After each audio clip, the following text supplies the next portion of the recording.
প্রশান্তি জড়িত নিদ্রা মানুষের জীবনের একটা অত্যন্ত গুরুত্বপূর্ণ সুখ এবং প্রয়োজনীয়তাও। দেখতে গেলে এই সংসারের প্রত্যেক পশু পাখি, প্রত্যেক জীব অবশ্যই নিদ্রা প্রাপ্ত করেন, কিন্তু মানুষ, যার মধ্যে বিচার বিবেচনা করার শক্তি অন্যদের থেকে অনেক বেশি, তার কিন্তু ঘুমের কিছু সমস্যা অবশ্যই হয়। কি বলেন, তাই তো? এবার এর কারণ কি? চিন্তা। এবার চিন্তা আমাদের সবার জীবনে আছে। আমরা সকলে জানি যে চিন্তা কখনো আমাদের সাহায্য করে না, তাও আমাদের জীবনে আছে। কেন? চিন্তার মাধ্যমে কি কখনো কোনো সমস্যার সমাধান হয়েছে? অর্থের চিন্তা করলে কি অর্থ লাভ হয়? ভবিষ্যতের চিন্তা করলে কি ভবিষ্যৎ ঠিক হয়ে যায়? স্বাস্থ্যের চিন্তা করলে কি স্বাস্থ্য নিজে থেকেই ঠিক হয়? হয় না। তাহলে এই সব কিছু থেকে আমাদের একটা ছোট্ট শিক্ষা অবশ্যই লাভ করা উচিত। আপনিও আপনার কাঁধ থেকে চিন্তার এই বোঝা নামিয়ে ফেলুন। আর এই সব ইচ্ছে একত্রিত হয়ে আমাদের মনে চিন্তা উৎপন্ন করে। তাই এই চিন্তাগুলিকে ত্যাগ করুন। প্রকৃতির প্রেমের ওপর বিশ্বাস রাখুন।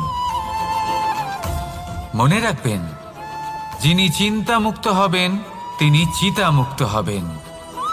সুখের নিদ্রা প্রাপ্ত করুন, আর নিদ্রায় যাবার আগে আমার সাথে ভালোবেসে বলুন, রাধা রাধা। মহাদেব, সেই দেবতা যিনি মহান, যাকে দেবতাদের দেবতা বলা হয়, যিনি হলেন আমার আরাধ্য। কখনো আপনার মনে এই প্রশ্ন এসেছে যে শিবকেই কেন মহাদেব বলা হয়, অন্য কোনো দেবতাকে কেন বলা হয় না? সেই কারণ মহাদেবের মধ্যে, ওনার মধ্যে এমন এক বিশেষ গুণ রয়েছে যা অন্য কারণ নেই। তা হলো নিঃস্বার্থ হয়ে মানুষের সেবা করা। যদি প্রয়োজন পড়ে, যদি সৃষ্টির পথে বিনাশের কালো মেঘ ছেয়ে থাকে, তখন নিজের প্রাণের চিন্তা না করে হলাহল পান করার জন্য প্রস্তুত থাকেন মহাদেব। আর এই অদ্বিতীয় ত্যাগের জন্যই শিবকে মহাদেব বলে ডাকা হয়। এবার যদি কোনো মানুষও নিঃস্বার্থ ভাবনার দ্বারা নিজেকে অর্পণ করে দেয় এই জগতের কল্যাণের জন্য, মানুষের সেবার জন্য, তাহলে তিনিও মহাপুরুষ, মহামানব হতে পারেন। যদি কেউ অভুক্ত থাকেন, তাহলে নিজের থালা থেকে অর্ধেক খাবার তাকে দিয়ে দিন। যদি কেউ অসুস্থ হন, তাহলে তাকে সেবা করার, চিকিৎসা করার চেষ্টা করুন। এই জীবন শুধু নিজের জন্য নয়, অন্যদের প্রতি, সমস্ত সংসারের প্রতি উৎসর্গ করুন। যদি এইসব মানুষ শিখে যান, তাহলে তিনি মহাদেবের পথে অগ্রসর হতে পারেন। যদি মানুষ নিঃস্বার্থ ভাবনার দ্বারা এই সংসারের সেবা করতে শিখে যান, তাহলে তিনি নিশ্চিত রূপে মহামানব অবশ্যই হতে পারবেন। আসুন আমার সাথে ভালোবেসে বলুন, রাধা রাধা। স্বর্ণ, হিরে, মুক্ত, মানিক, এই সব কিছুকে আগে পাথর বলা হতো। তাহলে এমন কি হলো যে এদের রত্ন বলা হয়? আর রত্ন তা বাস্তবে আসলে কি? এটা হলো সেই পাথর যাকে আগে আগুনের তাপ সহ্য করতে হয়েছে, পরখ করা হয়েছে, যাচাই করা হয়েছে, এদের কাটার চেষ্টা করা হয়েছে, কিন্তু তারা কখনোই নষ্ট হয়নি, বরং তারা আরো উদ্ভাসিত হয়েছে, আরো উজ্জ্বল হয়েছে, এই সংসারে আরো প্রকাশ ছড়িয়ে দিয়েছে। সেই জন্য এরা হলো এত অমূল্য, সেই জন্য এরা হলো বহুমূল্য, সেই জন্য এদের রত্ন বলা হয়। এবার মানুষের কাছেও এই নির্বাচনের অধিকার রয়েছে যে আমরা শুধু পাথর হয়ে থাকব নাকি রত্ন হয়ে থাকব। কিভাবে? আমাদের জীবনেও অনেক সমস্যা রয়েছে, বাধা আছে, বিপত্তি আছে। আমরা সেই বাধার তাপে উত্তপ্ত হই, এই সমস্যা আমাদের কাটার চেষ্টা করে। অনেক মানুষ বিভিন্ন পরিস্থিতি আমাদের ভাঙার চেষ্টা করে, কিন্তু আমাদের নষ্ট হলে চলবে না। যেভাবে এই রত্ন সমস্যার সম্মুখীন হয়ে পাথর থেকে রত্ন হয়েছে, সেইভাবেই আমাদেরও আমাদের সমস্যার সম্মুখীন হয়ে রত্ন হয়ে উঠতে হবে। এই সংসারে প্রকাশের স্রোত হয়ে উঠতে হবে। তাহলে এটাই করুন, আর আমার সাথে ভালোবেসে বলুন, রাধা রাধা। সংসারে সব থেকে বড় শক্তি আসলে কি? কেউ বলবেন শারীরিক শক্তি, কেউ বলবেন অস্ত্রের শক্তি, কেউ বলবেন জ্ঞানের শক্তি। ঠিক আছে, কিন্তু যদি আমি বলি সংসারের সব থেকে বড় শক্তি হল শক্তি কোনো এক তথ্যের, আগে হ্যাঁ, তথ্য। এই তথ্য নিজেই কিন্তু খুব শক্তিশালী, অত্যন্ত শক্তিশালী অস্ত্র হলো এই তথ্য। আর সত্যি বলতে অনুচিত তথ্যের থেকে অনেক বেশি ঘাতক হলো অসম্পূর্ণ তথ্য। যেরকম আজ শাম্ব রুক্মির সাথে করেছে, ওকে অসম্পূর্ণ তথ্য দিয়েছে, তার ফলে বিনাশ হলো। যদি এইভাবেই আপনার কাছেও কোনো অসম্পূর্ণ তথ্য আসে, আর যদি আপনি তা পরখ না করে দেখেন, যাচাই না করে দেখেন, আর নিজের কর্ম করেন, তাহলে উত্থানের বদলে আপনি পতনের সম্মুখীন হবেন। বিকাশের বদলে আপনার বিনাশ হয়ে যাবে। মনে রাখবেন একটা অত্যন্ত গুরুত্বপূর্ণ কথা, সঠিক তথ্য পাওয়া সঠিক তথ্য দেওয়ার থেকে অনেক বেশি গুরুত্বপূর্ণ। আশা করি এই কথা আপনি বুঝেছেন। জীবনে যখনই কোনো তথ্য আপনি পাবেন, সেই বিষয়ে ভেবে দেখুন, পরখ করে দেখুন, যাচাই করুন, তারপর নিজের কর্ম করুন। আর আমার সাথে ভালোবেসে বলুন, রাধা রাধা। ধর্ম এবং প্রেম, এই দুই হলো একই মুদ্রার দুই পিঠ। যদি এদের মধ্যে কোনোটা নষ্ট হয়ে যায়, তাহলে দ্বিতীয়টাও থাকে না। কখনো ভেবেছেন এমন কেন হয়? তার জন্য আগে আপনাকে বুঝতে হবে যে ধর্ম আসলে কি। ধর্ম সেটাই যা এই সংসারের প্রত্যেক মানুষকে একে অপরের সাথে সুখ এবং শান্তিতে থাকতে প্রেরণা যোগায়। এই প্রেরণার আধার হলো প্রেম। প্রেম সেটাই যা আপনার মধ্যে অন্য কারোর প্রতি করুণাবোধ জাগিয়ে তোলে, সম্মান জাগিয়ে তোলে। এবার যদি প্রেম চলে যায়, তাহলে সবার আগে বিনাশ হবে সম্মান আর করুণাবোধের। এবার যেখানে না প্রেম রয়েছে, না সম্মান রয়েছে, না করুণা রয়েছে, সেখানে ধর্ম কিভাবে বাস করবে? অশুভ ইচ্ছে জাগ্রত হয়ে ওঠে, ক্রোধ জাগ্রত হয়ে ওঠে, অহংকার জাগ্রত হয়ে ওঠে, আর তারপর আরম্ভ হয় অধর্মের। তাই যা যা ভাবনা আপনার অন্তরে প্রবেশ করছে করতে দিন, কিন্তু যাই হোক না কেন, এই প্রেমকে নিজের থেকে দূরে যেতে দেবেন না। এই প্রেমকে চিরকাল নিজের কাছে রাখুন, নিজের হৃদয়। আর এই প্রেম ভাব নিয়ে বলুন, রাধা রাধা। মানুষের জীবনে উন্নতি লাভ করার জন্য তিনটি স্তম্ভের প্রয়োজন হয়। প্রথম স্তম্ভ শিক্ষা। এই শিক্ষা আমাদের জ্ঞান প্রদান করে। দ্বিতীয় স্তম্ভ ব্যবসা, যার দ্বারা আমরা ধন উপার্জন করি। তৃতীয় স্তম্ভ হলো আমাদের ঈশ্বর, আমাদের ইষ্ট। এনার সাথে যদি আমরা জুড়ে থাকতে পারি, তাহলে এমন একটা মানসিক বল আপনি লাভ করবেন যেটা এই সংসারে আর কোথাও পাওয়া সম্ভব নয়। কিন্তু মানুষ অনেক সময় জীবনে এই তিনটি স্তম্ভ লাভ করা সত্ত্বেও সামনে অগ্রসর হতে পারেন না। তখনও জীবনে কঠিন পরিস্থিতি আসতেই থাকে। এমনটা ঠিক কেন হয়? কারণ সে জীবনে এই তিনটি স্তম্ভ লাভ করে নেয়, জীবনে প্রয়োগও করে, কিন্তু তার ভিতের কথা সে ভুলেই যায়। যেমন প্রথম স্তম্ভ অর্থাৎ শিক্ষা। এই শিক্ষার আধার হলো শুভ চেতনা। যদি অন্তরে শুভ চেতনা না থাকে, তাহলে এই শিক্ষার কোনো গুরুত্ব থাকে না। দ্বিতীয় স্তম্ভ ব্যবসা। পরিশ্রম করে উপার্জন করতে হবে, এই কথাটা আমরা সবাই জানি এবং সবাই চেষ্টাও করি। কিন্তু ব্যবসা করতে করতে আমরা এটা ভুলে যাই আমাদের ব্যবহার কেমন হয়ে পড়েছে। এই ব্যবহার যদি শুভ হয়, তাহলে আমাদের উপার্জন আস্তে আস্তে একটা স্থির জায়গায় এসে পৌঁছবে। এবং তৃতীয় স্তম্ভ আমাদের ভগবান। যদি ওনার স্মরণে আপনি যেতে চান, তাহলে তার পূর্বে নিজের মা বাবাকে সেবা করুন, তাদের যত্ন করুন, তাদেরকে ভালোবাসুন, কারণ ওনারাই হলেন এই সংসারে আপনার সব থেকে বড় ইষ্ট। তাহলে তিন স্তম্ভের সাথে সাথে তাদের আধারকেও নিজের জীবনে প্রাধান্য দিন। কোনো সমস্যা আসবে না, জীবনে একের পর এক উন্নতি করবেন এবং এই মন প্রসন্ন হয়ে বলবে, রাধা রাধা। সুখ, দুঃখ এবং শক্তি এই তিন হলো এই সংসারের ত্রিদেবের মতো। আমাদের জীবনে যা কিছু ঘটছে এই তিনটির ভিত্তির উপরেই হচ্ছে।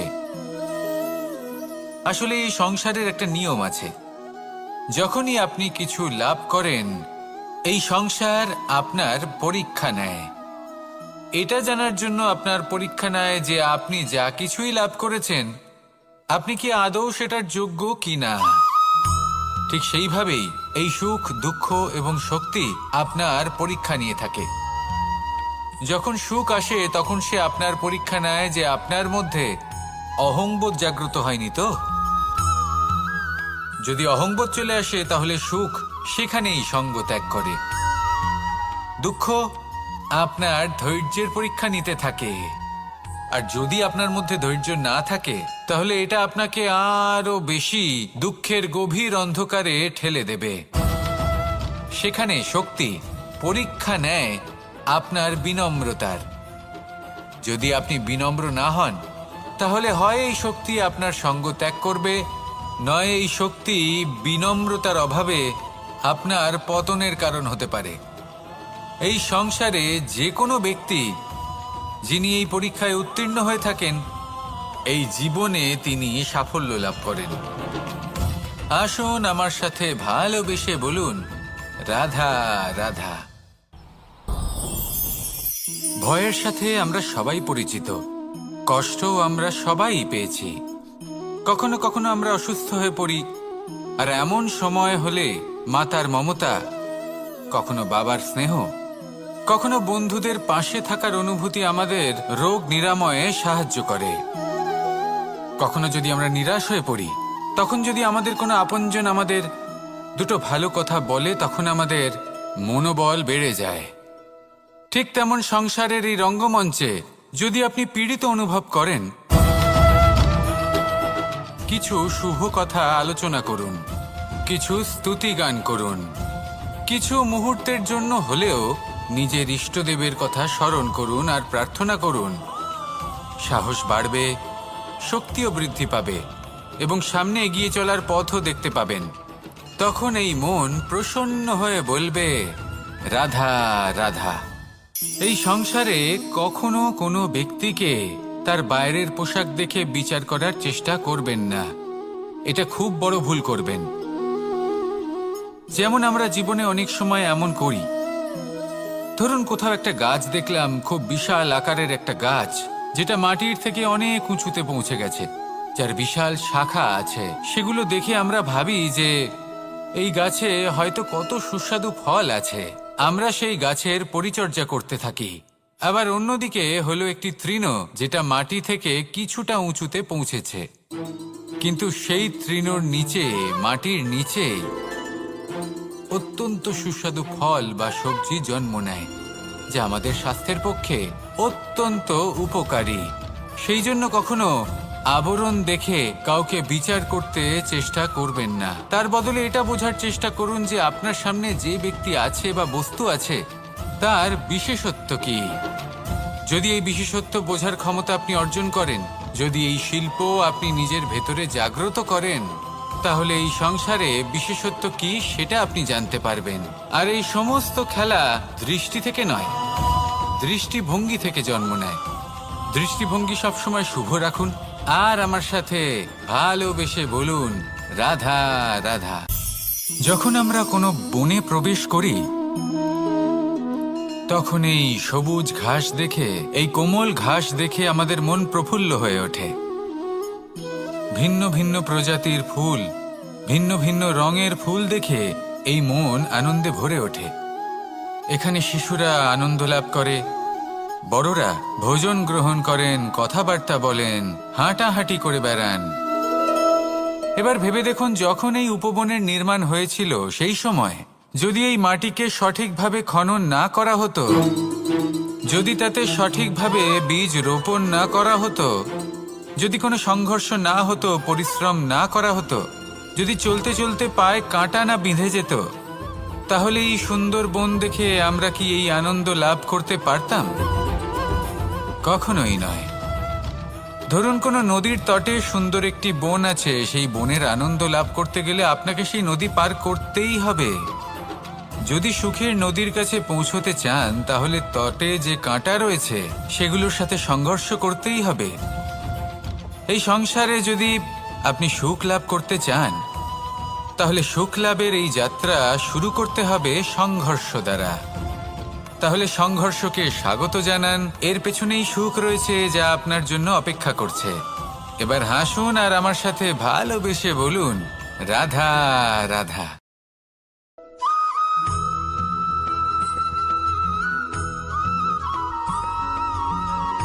মানুষের একটি সমস্যা আছে যে মানুষ সাফল্যকে মাপতে থাকেন, লক্ষ্যপ্রাপ্তিকে মাপতে থাকেন এবং তার তুলনা করতে থাকেন যে ও এত কিছু পেল আর আমি পেলাম না, ওর কাছে এত কিছু আছে কিন্তু আমার কাছে নেই। এই তুলনা করার জন্য ওনারা দুঃখী হয়ে পড়েন, নিরাশ হয়ে পড়েন। তাই আমি একটা প্রশ্ন করছি যে এটা কি উচিত? এই সংসারে আপনি কি নিয়ে তুলনা করবেন, যেখানে সূর্যদেব চন্দ্রমা দুজনেই আছেন, দুজনেই হলেন বিশেষ, দুজনেই নিজ নিজ সময়ে উদিত হন। এদের মধ্যে একজন না থাকলে তাহলে আমাদের জীবন কঠিন হয়ে পড়বে। ঠিক সেইভাবেই আপনি যদি একটা বড় রেখা অঙ্কন করেন তাহলে অন্য রেখাটি ছোট হয়ে পড়ে না, সে তেমনই থাকে যেমনটা সে ছিল। আপনার অস্তিত্ব কখনো ছোট বা বড় হতে পারে না।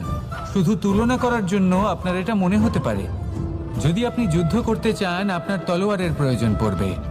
যদি বস্ত্র তৈরি করতে চান এত বড় তলোয়ার দিয়ে কিছুই হবে না, তখন প্রয়োজন পড়বে একটা ছোট্ট সূচের। তাই তুলনা করবেন না, না নিজেকে ছোট মনে করবেন না অন্য কাউকে। সবার সাথে সহযোগিতা করুন, আর যদি তুলনা করতেই হয় নিজের সাথে করুন, যে কাল আমি কেমন ব্যক্তি ছিলাম, আজ কি তার থেকে শ্রেষ্ঠ হয়ে উঠতে পেরেছি। ভেবে দেখুন ভবিষ্যতে গিয়ে আপনি কতটা শ্রেষ্ঠ ব্যক্তি হতে পারেন। আসুন আমার সাথে ভালোবেসে বলুন, রাধা রাধা। বস্ত্র আমাদের সকলের প্রিয়, এটা আমাদের জীবনযাপনের জন্য প্রয়োজনীয়। আমরা সবসময় চেষ্টা করি সেই বস্ত্র পরতে যা পরলে আমাদের দেখতে ভালো লাগে। কিন্তু কখনো এই কথা ভেবে দেখেছেন যে কিছু বস্ত্র যদি স্বচ্ছ হয় তাহলে তা পুরনো হলেও দেখতে ভালো লাগে? ঠিক তেমনি যেমন কোনো খাবার যদি মশলাদার না হয়, অত্যন্ত সুস্বাদু নাও হয়, কিন্তু যদি তা গরম হয়, টাটকা হয়, তাহলে খেতে ভালোই লাগে। ঠিক সেইভাবেই যদি কোনো ব্যক্তি সুন্দর নাও হয় কিন্তু তার কথা খুবই মধুর হয়, তাহলে সেই ব্যক্তি সকলের প্রিয় হয়। কোনো ব্যক্তি যদি ধনবান নাও হন কিন্তু তিনি যদি গুণী হন তাহলে এই সংসারে সম্মান লাভ করেন। সেই জন্য কখনো এই বিষয়ে দুঃখ পাবেন না যে আপনার কাছে ভৌতিক স্বাচ্ছন্দ্য নেই। আপনার কাছে সব থেকে বড় বস্তু, সব থেকে মূল্যবান বস্তু যেটা আছে সেটা হলো আপনার আত্মা, আপনার মন, আপনার বিচারধারা, আপনার গুণ, আপনার কথা। এগুলো সবসময় শুভ রাখুন এবং সবসময় নিজের সাথে রাখুন। এই জীবন সফল হবে এবং প্রেমময় হয়ে বলে উঠবে, রাধা রাধা। নন্দ বাবাও খেলার ছলে খুব বড় বড় শিক্ষা দিতেন। অনেকদিন আগেকার কথা, বাবা আমার জন্য একটা মানচিত্র নিয়ে এলেন। এটা ছিল জম্বুদ্বীপের মানচিত্র, ঠিক যেন একটা ধাঁধা যা টুকরো টুকরো করে বিভিন্ন দিকে ছড়ানো, যেগুলোকে আমায় জুড়তে হতো। ব্যাস শুধু এটুকুই ছিল আমার কাজ। আমি বারবার প্রচেষ্টা করলাম কিন্তু বারবার অসফলই রয়ে গেলাম। বাবা এটা দেখলেন এবং হাসলেন।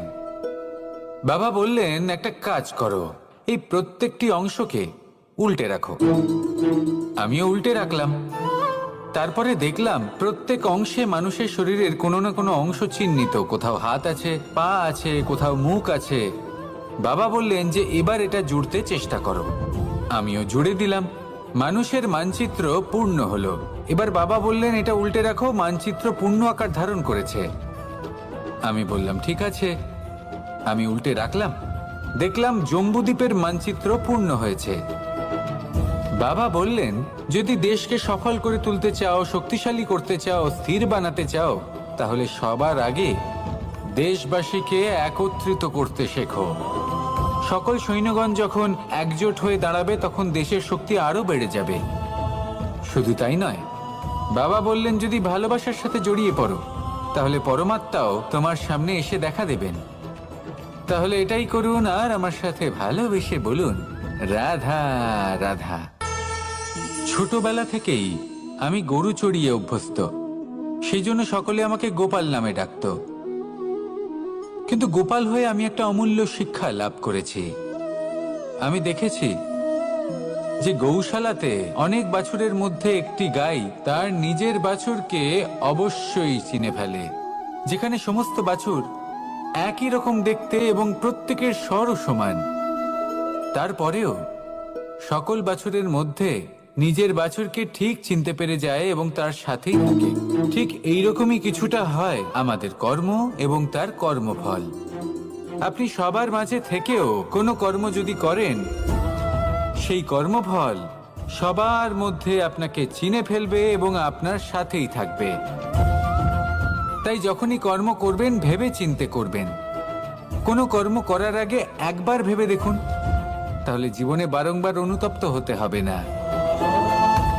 কারণ বিষয়টা কিছুটা এরকম যে এই সংসারে আপনি কাল, কর্মফল এবং সময়, এই তিনের হাত থেকে কখনো লুকোতে পারবেন না, কখনো পালাতেও পারবেন না। আসুন আমার সাথে ভালোবেসে বলুন, রাধা রাধা। জন্ম এবং মৃত্যু, একটি হলো জীবনের সূত্রপাত, আরেকটি জীবনের সমাপ্তি। এটা হলো একটি চক্র এবং প্রত্যেক চক্রের মতোই এটাও যেখান থেকে শুরু হয় সেখানে এসেই সমাপ্ত হয়। অর্থাৎ প্রত্যেক ব্যক্তি যারা জন্ম নিয়েছেন তার জন্মের সাথে এটা সুনিশ্চিত হয়ে যায় যে তার মৃত্যু হলো অবশ্যম্ভাবী। এই সংসারে এমন কিছুই নেই যা চিরকালের মতো থেকে যায়। এবার এটা আমরা সবাই জানি। আমাদের কাছে যে জীবনটা আছে, যেটা আমরা যাপন করতে পারি, সেই সময়কালে আমরা কি করতে পারি সেটা গুরুত্বপূর্ণ। এমন কিছু করুন যার ফলে মৃত্যুর পরেও আপনি অমর হয়ে থাকবেন। আমাদের কথা, আমাদের কর্ম এই সংসারে প্রেরণা প্রদান করতে পারে। আর যদি আমরা প্রেরণা নাও জোগাতে পারি, তাও এই সন্তোষ বোধ যেন থাকে যে আমরা আমাদের জীবন ব্যর্থ হতে দিইনি। এই জীবন যাপন করার ইচ্ছেতেই আমরা সময় ব্যর্থ করে দিই। আর এই জীবনকে যাপন করার সর্বশ্রেষ্ঠ উপায় হলো এটাই যে কখন আমাদের মৃত্যু হবে, কিভাবে আমাদের মৃত্যু হবে, এই চিন্তা ত্যাগ করে যেন আমরা বর্তমানে বেঁচে থাকি, আজকে বেঁচে থাকি, আজকে দাঁড়িয়ে কর্ম করি এবং আজ যে সংকট সামনে তার সম্মুখীন হই। ভবিষ্যতের পথ নিজে থেকেই উন্মুক্ত হবে। আপনার জীবনে অনেক বড় বড় বিপদরূপী পাথর আসবে। সেই পাথরগুলিকে এতটাই দুর্বল করে দিন যাতে সেই পথ আপনি অগ্রসর হওয়ার পরে আপনার পেছন পেছন যে সেই পথ দিয়ে আসবেন তিনিও যেন সহজেই পাথর চূর্ণ করে সামনে অগ্রসর হতে পারেন। মনে রাখবেন, আপনার প্রচেষ্টারও একটা মাহাত্ম্য আছে। যদি আপনি কোনো কেল্লার শিখরে পতাকা উত্তোলন নাও করতে পারেন, তাহলেও আপনার প্রচেষ্টার যে মাহাত্ম্য তা কখনো কমে যাবে না। সেই জন্য প্রচেষ্টা করতে থাকুন আর আমার সাথে ভালোবেসে বলুন, রাধা রাধা। মানুষ সবসময় চায় যে তার জীবনে যেন কখনো কোনো সমস্যাই না আসে। সে চায় তার জীবন যেন শুধুমাত্র শান্তি এবং সুখের দ্বারা পূর্ণ থাকে। কিন্তু এই চাহিদা অনুচিত কিছু নয়। আমরা সবাই এটাই চাই যে জীবনে সুখ থাক, শান্তি থাক। কিন্তু এই কথা সবসময় মনে রাখবেন, যে সূর্য উদিত হন সংসারকে প্রকাশমান করেন, দুপুরবেলায় সংসারকে রৌদ্র প্রদান করেন, সন্ধেবেলায় তাকেও অস্ত যেতে হয়। এবার আমাদের জীবন চক্র কিছুটা এরকমই। কোনো কিছুই চিরকাল একরকম থাকে না। কখনো এই নদীকে দেখুন যা বয়ে চলেছে। এই নদী যা বয়ে চলেছে তার পথেও অনেক বিপদ আসে। বড় বড় পাথরের সম্মুখীন হয়ে তাকেও সামনে এগিয়ে যেতে হয়। একটি পুকুর যা চারদিক থেকে ঘেরা, তার জীবনে কিন্তু কোনো সমস্যা নেই। কিন্তু এই সংসারে পুকুরের পুজো করা হয় না, পুজো করা হয় নদীকে। মনে রাখবেন, সমস্যার ঊর্ধ্বে তিনি উঠতে পারেন যিনি সমাধি লাভ করেছেন, যিনি এই সংসারেই নেই। যিনি এই সংসারে আছেন এবং জীবিত আছেন, তার জীবনের সমস্যা হলো শ্বাসবায়ুর মতোই গুরুত্বপূর্ণ। আসুন আমার সাথে ভালোবেসে বলুন, রাধা রাধা। বন হলো আমাদের সবারই প্রিয়।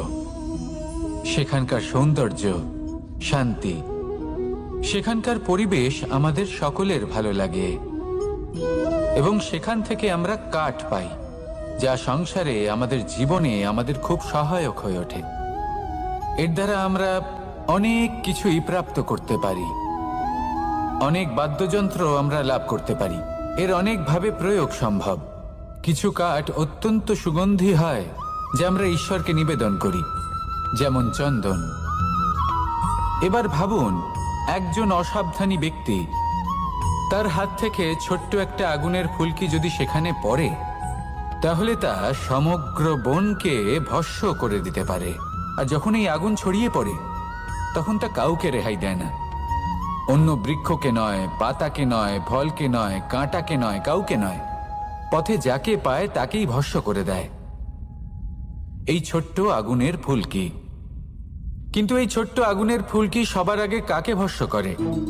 সেই সকল ছোট ছোট শুকনো পাতা, সেই ছোট ছোট গাছের ডাল। ঠিক সেইভাবেই আপনার জীবনে একজন খারাপ ব্যক্তি এসে হয়তো আপনার সমগ্র জীবন ধ্বংস করে দিতে পারে। আর আপনার এই জীবনে এই ছোট ছোট শুকনো পাতা এবং এই ছোট ছোট শুকনো কাঠ আপনার ছোট ছোট স্বার্থ।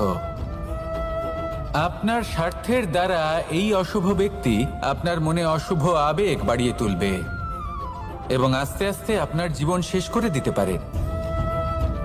তাই মনে রাখবেন, এই জীবন অমূল্য। আপনি হলেন অমূল্য। এই জীবন যাপন করুন এবং এই জীবনের কাছে পৌঁছানোর দ্বার আর কোথাও নেই, আপনার কাছেই আছে। আপনার মনে, আপনার বিবেকে, আপনার দৃষ্টিভঙ্গিতে, আপনার ভাবনাতেই আছে। এই দ্বারকে খুলুন। জীবন সফল হবে আর ভালোবেসে বলবে, রাধা রাধা।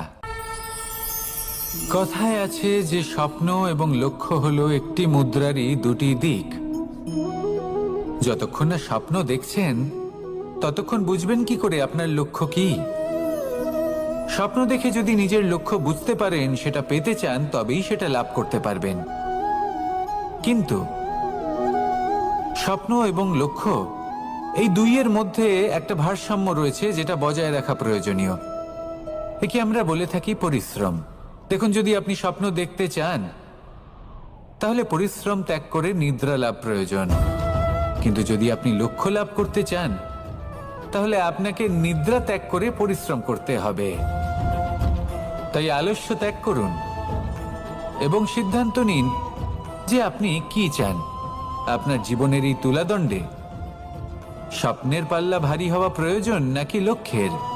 আমার মতে এই দুইয়ের মধ্যে যদি ভারসাম্য বজায় রাখেন, তবে পথ নিজে থেকেই সামনে আসবে। শুধু সেই পথে অগ্রসর হতে থাকুন এবং আমার সাথে ভালোবেসে বলুন, রাধা রাধা। আমরা সবাই জীবনে সুখ লাভ করতে চাই। শুধু জীবনে কেন, জীবনের পরেও আমরা সুখ লাভ করতে চাই। আমরা সকলে স্বর্গের কামনা করি। কিন্তু খুব সহজ একটা কথা, যদি আপনি স্বর্গ লাভ করতে চান, তাহলে প্রথমে মৃত্যু লাভ করতে হবে। আপনি যদি প্রাণই না দেন, তাহলে আপনি স্বর্গ লাভ কিভাবে করবেন, তাই না? শুধু এই ছোট্ট একটা বিষয় দ্বারা আমরা জীবনে অনেক কিছুই শিখতে পারি। যদি আপনার কোনো লক্ষ্য থাকে, কোনো মনোবাঞ্ছিত স্থান থাকে, কোনো বড় কাজ আপনি করতে চান, তাহলে সেই সবই হবে। কিন্তু শুধুমাত্র কামনা করলে হবে না, আপনাকে কর্ম করতে হবে। নিরন্তর প্রয়াস, পরিশ্রম, পথ খুঁজতে হবে, সামনে অগ্রসর হতে হবে। কখনো অসফল হলে তার কারণ খুঁজতে হবে, বিপদের সম্মুখীন হতে হবে, অন্তর থেকে নিজের শক্তি বাড়িয়ে তুলতে হবে। তবেই আপনি নিজের লক্ষ্য লাভ করতে পারবেন, মনোবাঞ্ছিত স্থান পাবেন। মহান নদী গঙ্গা একটি বিন্দু দ্বারা শুরু হয়, ধীরে ধীরে অগ্রসর হয়। কোনো পাথরে ধাক্কা খেলেও সে থামে না, বরং এগোতেই থাকে। তারপরেই সে মহান নদী গঙ্গা হয়ে উঠতে পারে। পরিশ্রম করুন, লক্ষ্য লাভ করুন, আর আমার সাথে ভালোবেসে বলুন, রাধা রাধা। এই সংসারে তিন ধরনের আবেগ অত্যন্ত গুরুত্বপূর্ণ, যা প্রত্যেক মানুষের জীবনে থাকে।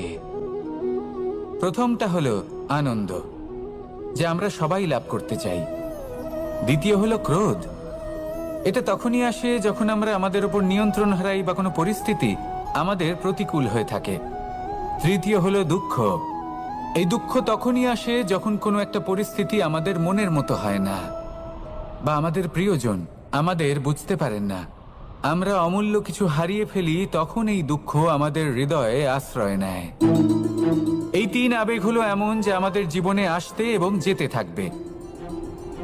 কিন্তু এই তিনটি আবেগের বিষয়ে কোন কথাটা মনে রাখতে হবে সেটা শুনুন। যখনই আপনি আনন্দে থাকবেন, প্রতিশ্রুতি দেবেন না, কারণ যখন মানুষ আনন্দে থাকেন তখন তিনি নিজের বিবেক বোধ হারিয়ে ফেলেন। দ্বিতীয়ত, যখনই আপনি ক্রুদ্ধ হবেন, উত্তর দেবেন না, কারণ ক্রোধের বশে যে উত্তরই দেবেন সেটা শুভ হবে না। তৃতীয়ত, যখনই আপনি দুঃখী থাকবেন, কোনো সিদ্ধান্ত নেবেন না, তখন নিজের মনের ওপর, নিজের কর্মের ওপর, নিজের উপর নিয়ন্ত্রণ রাখতে চেষ্টা করুন। যদি এই তিনটি আবেগের ক্ষেত্রে এই জিনিসগুলো মনে রাখেন, তাহলে জীবনে কখনো আক্ষেপ করবেন না। আসুন আমার সাথে ভালোবেসে বলুন, রাধা রাধা। আমাদের মধ্যে বেশিরভাগ মানুষ কোনো না কোনো মহাশক্তির উপস্থিতিকে বিশ্বাস করেন। আমরা মনে করি যে এ হলো সেই মহাশক্তি যার প্রভাব, যার কৃপা চিরকাল আমাদের উপর বজায় থাকে। আমাদের কর্মের ওপর, কর্মফলের ওপর চিরকাল তার দৃষ্টি থাকে। আমাদের মধ্যে কেউ একে ঈশ্বর মনে করেন, কেউ বা প্রকৃতি মনে করেন, বা কেউ কোনো গৃহপালিত পশুর মধ্যে মহাশক্তির দর্শন লাভ করেন, বা কেউ কোনো বস্তুর মধ্যে। প্রত্যেকের নিজস্ব বিশ্বাস আছে, কিন্তু সেই শক্তির থেকে আশীর্বাদ লাভের জন্য বা কোনো ইচ্ছে পূরণের জন্য আমরা কখনো না কখনো মন্দিরে যাই। এই মন্দির শব্দের সূত্রপাত কিভাবে, আগে সেটা বুঝে নেওয়া যাক। মন্দির এই শব্দের আরম্ভ হলো মনের দ্বারা, কিন্তু বেশিরভাগ মানুষ যখনই মন্দিরে যান কোনো ইচ্ছে পূরণের জন্য বা ইচ্ছে পূরণ হওয়ার পরে ধন্যবাদ দেওয়ার জন্য, তখন তিনি শুধুমাত্র শারীরিকভাবে সেখানে উপস্থিত থাকেন। তার মন তো সাংসারিক কাজের মধ্যেই ঘোরাফেরা করতে থাকে, তাই না? তাহলে বলুন, এর অর্থ কি? যদি আপনি মন্দিরে নিজের মনকেই না নিয়ে যান, তাহলে তার কি লাভ হবে? মন্দিরে গিয়ে নিজের মনকে ঈশ্বরের চরণে পূর্ণরূপে সমর্পণ করুন। নিজের মন থেকে ঈশ্বরের আরাধনা করুন, আর এই মন থেকেই বলুন, রাধা রাধা।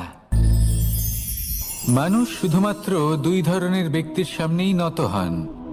একজন হলেন তিনি যাকে তিনি সম্মান করেন, আর আরেকজন যাকে তিনি ভয় পান। এবার কোনো ব্যক্তি যদি আপনার সামনে নত হন, তাহলে তার পেছনের কারণ কি? আপনার প্রতি সম্মান নাকি আপনার প্রতি ভয়? সেটা আপনাকেই বুঝতে হবে। যদি আপনি এমন মনে করেন যে তাতে কি যায় আসে, ভয় হোক বা সম্মান, কেউ আমার সামনে নত তো হচ্ছেন, যদি এটা আপনার চিন্তা ভাবনা হয়, তাহলে আপনাকে মনে করিয়ে দিই, এই সময় বদলাতে বেশি সময় লাগে না। আজ যে ব্যক্তি আপনাকে দেখে ভয় পাচ্ছে, কাল এই ভয়ের সমাপ্তিও ঘটতে পারে। আবার এমনও হতে পারে যে তার কাছে অত্যধিক শক্তি চলে এলো। অনেক কিছুই হতে পারে। তাই মনে রাখবেন, যে মাথা ভয়ের কারণে নত হয় তা সময় এলে সবার আগে বিরোধিতা করতে পারে, আর যে মাথা সম্মানের কারণে নত হয় আপনার জন্য নিজের শিরচ্ছেদও সে করতে পারে। তাই সকলকে আপন করে নিন, কিন্তু ভয় প্রয়োগ করে নয়। কর্ম করুন এবং সম্মান অর্জন করুন। শুধু এটাই করুন, আর আমার সাথে ভালোবেসে বলুন, রাধা রাধা। সূচের শেষে একটি ছিদ্র থাকে, যার দ্বারা আমরা এই সুতো পরাতে পারি, আর তারপর সূচের সাহায্যে এই সুতো দিয়ে বস্ত্র সেলাই করা যায়। কিন্তু যদি সুতোটা সোজা করে ধরা না হয়, তাহলে সূচে কখনো এই সুতো পরানোই সম্ভব নয়। যদি এতে কোনো গিঁট পড়ে, তখন তা কখনোই এই ছিদ্র দ্বারা প্রবেশ করা সম্ভব নয়। ঠিক এইভাবেই যদি আপনি কারোর জীবনে প্রবেশ করতে চান, কারোর অন্তরে প্রবেশ করতে চান, তাহলে আপনাকেও সহজ থাকতে হবে। এতে কোনো গিট থাকলে চলবে না, অর্থাৎ মনে যাতে কোনো মালিন্য না থাকে, যেন কোনো কুচিন্তা না থাকে। যদি এসব থাকে তাহলে আপনি কখনো কারোর জীবনে প্রবেশ করতে পারবেন না। আর যদি কোনোভাবে আপনি প্রবেশ করেও যান তাহলে তার মনে ঘর করতে পারবেন না। নিজেকে এই সুতোর মতন করে তুলুন, সহজ। মনে যেন কোনো কুচিন্তা না থাকে, সবার প্রতি যেন সদ্ভাবনা থাকে, শুভ চিন্তা থাকে। এমনটা করতে থাকুন। এমন একটা দিন আসবে যেদিন এই সমস্ত সংসারের ব্যক্তির মনে আপনি বাস করবেন, আর তখন এই মন প্রসন্ন হয়ে বলবে, রাধা রাধা। সূর্য হলেন আমার অত্যন্ত প্রিয়। প্রতিদিন আমাকে নতুন শিক্ষা দিতে থাকেন। একবার সূর্যকে দেখুন। 4 প্রহর পর্যন্ত উনি অন্ধকার সহ্য করেন, তারপর আস্তে আস্তে উদিত হন। প্রথমে লাল, তারপর গেরুয়া, তারপর শ্বেত বর্ণ ধারণ করেন। আস্তে আস্তে আকাশে উদিত হন, আর তারপর সমস্ত সংসারে প্রকাশমান হয়ে উঠবেন। এ হলো সূর্যের তপস্যা, তার ধৈর্য, তার প্রতীক্ষা, তার পরিশ্রম, যার ফলে উনি সংসারে সর্বোচ্চ স্থান অধিকার করেছেন। যদি আপনিও এই সংসারে সূর্যের মতোই মহান হয়ে উঠতে চান, সূর্যের মতো এই সংসারে সর্বোচ্চ স্থান অধিকার করতে চান, তাহলে আপনাকে সূর্যের মতোই তপস্যা করতে হবে, প্রতীক্ষা করতে হবে, ধৈর্য ধরতে হবে, পরিশ্রম করতে হবে। তবেই এই সংসারে আপনি সম্মান লাভ করবেন, যশ লাভ করবেন। আসুন আমার সাথে ভালোবেসে বলুন, রাধা রাধা। মানুষ বলে থাকেন যে জীবনে সময়ের পূর্বে এবং ভাগ্যের থেকে বেশি কিছুই পাওয়া যায় না। এটা যার যার নিজের বক্তব্য। আমি বলবো এই সময় আসলে কি? এই সময় হলো যাতে যুগ যুগান্তর নিহিত আছে, যার মধ্যে দিন আছে, মাস আছে, বছর আছে, ঠিক কিনা? বাস্তবে আপনার কাছে সময় কতটা আছে যা আপনি সদ্ব্যবহার করতে পারেন? তখন থেকে আছে যখন থেকে আপনি নিজেকে বুঝতে শুরু করেন। ততক্ষণ আছে যতক্ষণ না আপনি এই সংসার ছেড়ে চলে যাচ্ছেন। শুধু এটুকু সময় আছে আপনার কাছে। আর যদি ভাগ্যের কথা বলা হয়, তাহলে ভাগ্য হলো সেই পরিস্থিতি যখন মানুষ নিজেকে সময়ের হাতে সমর্পণ করে দেন, তাকে ভাগ্য বলে। অর্থাৎ আপনি জীবনে পরিশ্রম করেছেন, বিপদের সম্মুখীন হয়েছেন, সামনে এগিয়ে গেছেন, কোথাও পৌঁছে গেছেন, এবং তখন আপনার মনে হলো যে ব্যাস এখানেই থেমে যাওয়া উচিত। তাহলে সেটাই হবে আপনার ভাগ্য। যদি ভাগ্যের কথা বলা হয়, তাহলে বলবো সত্যবানের ভাগ্যে মৃত্যু লেখা ছিল, কিন্তু সাবিত্রীর কর্ম তাকে পুনর্জীবিত করে তুলেছিল। অর্থাৎ এই ভাগ্য বদল করা সম্ভব কর্ম এবং পরিশ্রমের দ্বারা। ভেবে দেখুন, রাবণ মাতা সীতাকে হরণ করেছিল। যদি শ্রীরাম সেটাকে ভাগ্য বলে মেনে নিতেন, তাহলে কখনো ভাগ্য বিধাতা হয়ে উঠতে পারতেন না। ভাগ্য হলো একটা বাঁধন যেটাকে ভেঙে ফেলা খুব প্রয়োজনীয়। নিজের লক্ষ্যের কাছে পৌঁছতে হবে। হতেই পারে এই লক্ষ্য হলো পরমাত্মার কাছে পৌঁছে যাওয়া। আপনি যদি পরমাত্মার কাছে পৌঁছতে নাও পারেন, তাও সেই পথে কিছুটা অগ্রসর হতে পারছেন, তাই না? তাহলে ভাগ্যের এই বাঁধন ভেঙে ফেলুন, নিজের কর্মের দ্বারা নিজের প্রারব্ধ গড়ে তুলুন এবং আমার সাথে ভালোবেসে বলুন, রাধা রাধা। মানুষের একটি সমস্যা আছে যে মানুষ সাফল্যকে মাপতে থাকেন, লক্ষ্যপ্রাপ্তিকে মাপতে থাকেন এবং তার তুলনা করতে থাকেন যে ও এত কিছু পেল আর আমি পেলাম না, ওর কাছে এত কিছু আছে কিন্তু আমার কাছে নেই। এই তুলনা করার জন্য ওনারা দুঃখী হয়ে পড়েন, নিরাশ হয়ে পড়েন। তাই আমি একটা প্রশ্ন করছি যে এটা কি উচিত? এই সংসারে আপনি কি নিয়ে তুলনা করবেন, যেখানে সূর্যদেব চন্দ্রমা দুজনেই আছেন, দুজনেই হলেন বিশেষ, দুজনেই নিজ নিজ সময়ে উদিত হন। এদের মধ্যে একজন না থাকলে তাহলে আমাদের জীবন কঠিন হয়ে পড়বে। ঠিক সেইভাবেই আপনি যদি একটা বড় রেখা অঙ্কন করেন, তাহলে অন্য রেখাটি ছোট হয়ে পড়ে না, সে তেমনই থাকে যেমনটা সে ছিল। আপনার অস্তিত্ব কখনো ছোট বা বড় হতে পারে না। শুধু তুলনা করার জন্য আপনার এটা মনে হতে পারে। যদি আপনি যুদ্ধ করতে চান, আপনার তলোয়ারের প্রয়োজন পড়বে। যদি বস্ত্র তৈরি করতে চান, এত বড় তলোয়ার দিয়ে কিছুই হবে না। তখন প্রয়োজন পড়বে একটা ছোট্ট সূচের। তাই তুলনা করবেন না, না নিজেকে ছোট মনে করবেন, না অন্য কাউকে। সবার সাথে সহযোগিতা করুন, আর যদি তুলনা করতেই হয় নিজের সাথে করুন, যে কাল আমি কেমন ব্যক্তি ছিলাম, আজ কি তার থেকে শ্রেষ্ঠ হয়ে উঠতে পেরেছি। ভেবে দেখুন ভবিষ্যতে গিয়ে আপনি কতটা শ্রেষ্ঠ ব্যক্তি হতে পারেন। আসুন আমার সাথে ভালোবেসে বলুন, রাধা রাধা। বস্ত্র আমাদের সকলের প্রিয়, এটা আমাদের জীবনযাপনের জন্য প্রয়োজনীয়। আমরা সবসময় চেষ্টা করি সেই বস্ত্র পরতে যা পরলে আমাদের দেখতে ভালো লাগে। কিন্তু কখনো এই কথা ভেবে দেখেছেন যে কিছু বস্ত্র যদি স্বচ্ছ হয় তাহলে তা পুরনো হলেও দেখতে ভালো লাগে? ঠিক তেমনি যেমন কোনো খাবার যদি মশলাদার না হয়, অত্যন্ত সুস্বাদু নাও হয়, কিন্তু যদি তা গরম হয়, টাটকা হয়, তাহলে খেতে ভালোই লাগে। ঠিক সেইভাবেই যদি কোনো ব্যক্তি সুন্দর নাও হয় কিন্তু তার কথা খুবই মধুর হয়, তাহলে সেই ব্যক্তি সকলের প্রিয় হয়। কোনো ব্যক্তি যদি ধনবান নাও হন কিন্তু তিনি যদি গুণী হন, তাহলে এই সংসারে সম্মান লাভ করেন। সেই জন্য কখনো এই বিষয়ে দুঃখ পাবেন না যে আপনার কাছে ভৌতিক স্বাচ্ছন্দ্য নেই। আপনার কাছে সব থেকে বড় বস্তু, সব থেকে মূল্যবান বস্তু যেটা আছে সেটা হলো আপনার আত্মা, আপনার মন, আপনার বিচারধারা, আপনার গুণ, আপনার কথা। এগুলো সবসময় শুভ রাখুন এবং সবসময় নিজের সাথে রাখুন। এই জীবন সফল হবে এবং প্রেমময় হয়ে বলে উঠবে, রাধা রাধা।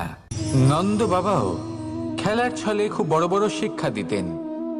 অনেকদিন আগেকার কথা, বাবা আমার জন্য একটা মানচিত্র নিয়ে এলেন।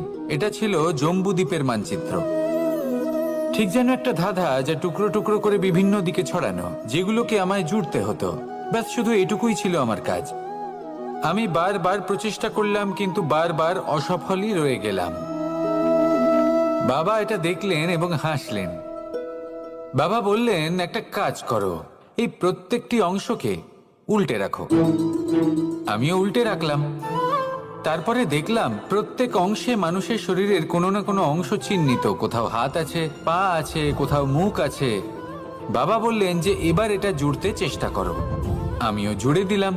মানুষের মানচিত্র পূর্ণ হলো। এবার বাবা বললেন এটা উল্টে রাখো, মানচিত্র পূর্ণ আকার ধারণ করেছে। আমি বললাম ঠিক আছে। আমি উল্টে রাখলাম, দেখলাম জম্বুদ্বীপের মানচিত্র পূর্ণ হয়েছে। বাবা বললেন, যদি দেশকে সফল করে তুলতে চাও, শক্তিশালী করতে চাও, স্থির বানাতে চাও, তাহলে সবার আগে দেশবাসীকে একত্রিত করতে শেখো। সকল সৈন্যগণ যখন একজোট হয়ে দাঁড়াবে তখন দেশের শক্তি আরো বেড়ে যাবে। শুধু তাই নয়, বাবা বললেন যদি ভালোবাসার সাথে জড়িয়ে পড়ো তাহলে পরমাত্মাও তোমার সামনে এসে দেখা দেবেন। তাহলে এটাই করুন আর আমার সাথে ভালোবেসে বলুন, রাধা রাধা।